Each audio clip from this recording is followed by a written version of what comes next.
welcome back. Sorry for the delay on this one. Changes have been made. So today we're going to be doing our second solo using the concepts in the Pentatonic pathways. I'm going through my JMP1 and I'm using a Diamond J Drive Mark III to just give me a little gainy boost, you know, something Dumble-esque for the folks back home, whatever that means. Got my Epiphone Jared James Nichols thing with the different knobs because they look cool. I dropped it at one point. Let's not talk about it too much. Anyway, so the difference between what we're going to be looking at today and last time, we will be using the same chord progression. However, we're going to throw in one extra note. So everything we've been working on has been in that G and all those, you know, shapes that we're looking for in there.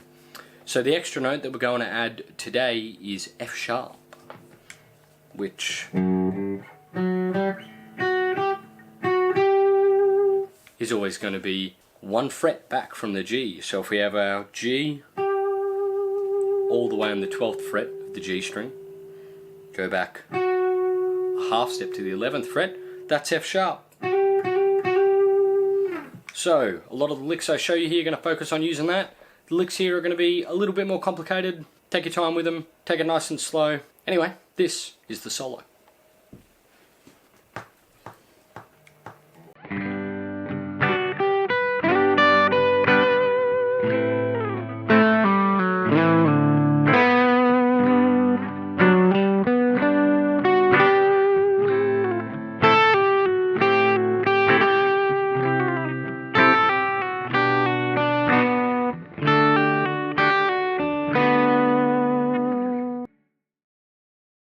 Alright, so our first lick for this solo is focusing on that D shape that we have, that D triad for G on the 7th fret.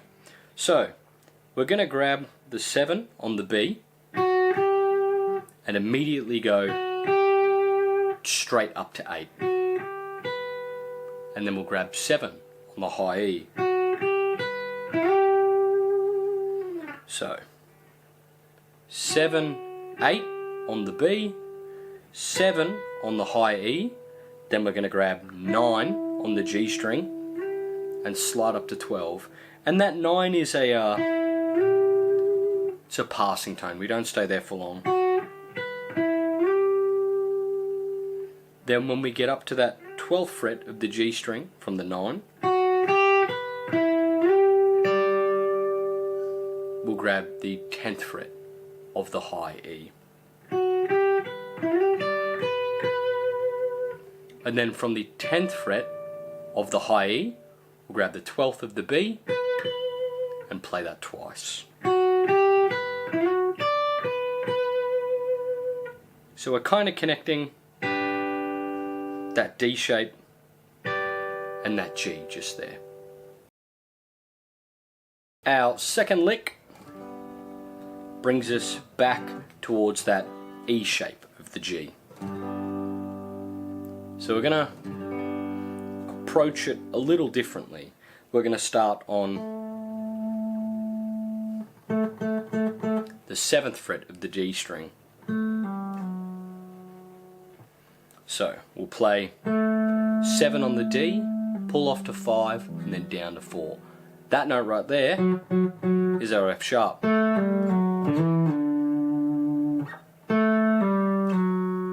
So down to that F sharp, A, G, F sharp, all on the D string. Then we grab the 5th of the A, slide up to 7 and back.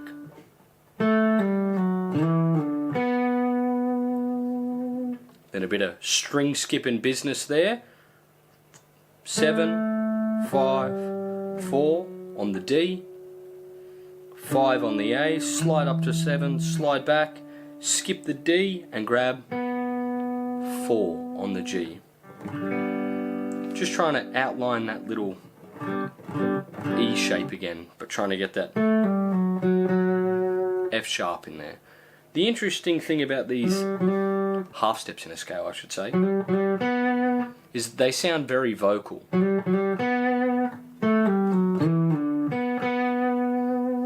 You know, they sound very melodic to the ear. They add a bit of colour.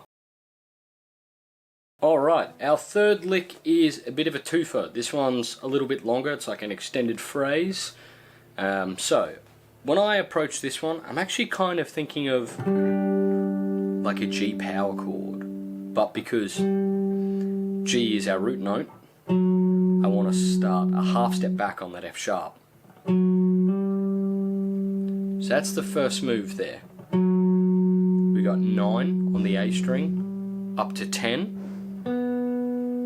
Then we're going to grab 9 on the D string, and then it's going to be like a bit of a shift up to 12 on the D string.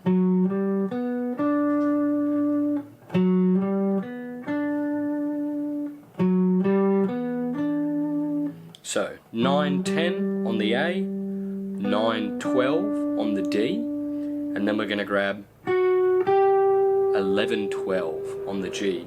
So we have 2 octaves of that F sharp to G movement. So that's the first half of that lick. And then we're going to shift back. So we're going to be sitting on the 10th fret of the B string. Sort of similar to what we did before in the previous lick, we're going to grab 10 on the B, pull off to 8, and then slide back to 7.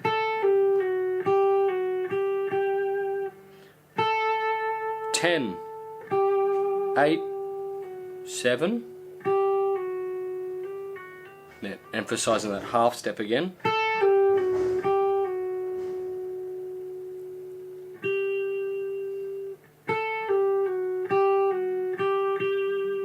Then once you've hammered on and pulled off,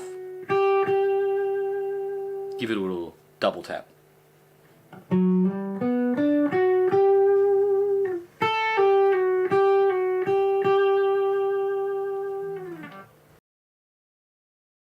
Our last lick is a repeat offender that we will double up on. So we're going to go back to this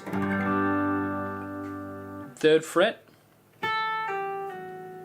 So starting with the 5th fret of the high E, pull off to the 3rd and go back to the 2nd fret.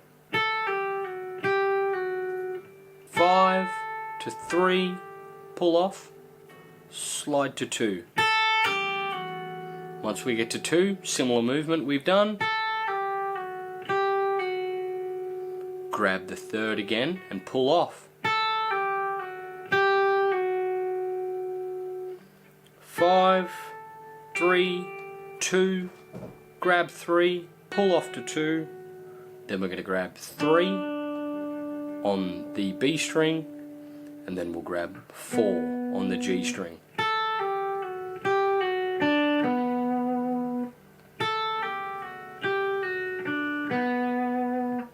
Some eagle-eyed people may realise that there's actually another triad we're playing through there as well.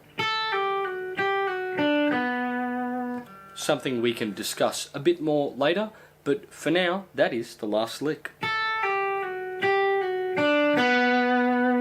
Just get a feel for those little hammer-ons and pull-offs. Just trust your hands. Use that index as an anchor. And then we can just climb back up. We're safe. Awesome. Good work. Hello again. Thank you for watching. I really enjoy doing these. It's good. Helps me practice and keep some things in mind. So it's been lovely to have you. There will be more coming soon. Some more of these pentatonic pathways ideas. I'm going to move on to some other chords and things like that in the scale to give you some more notes to play with, and we will start unpacking more things soon.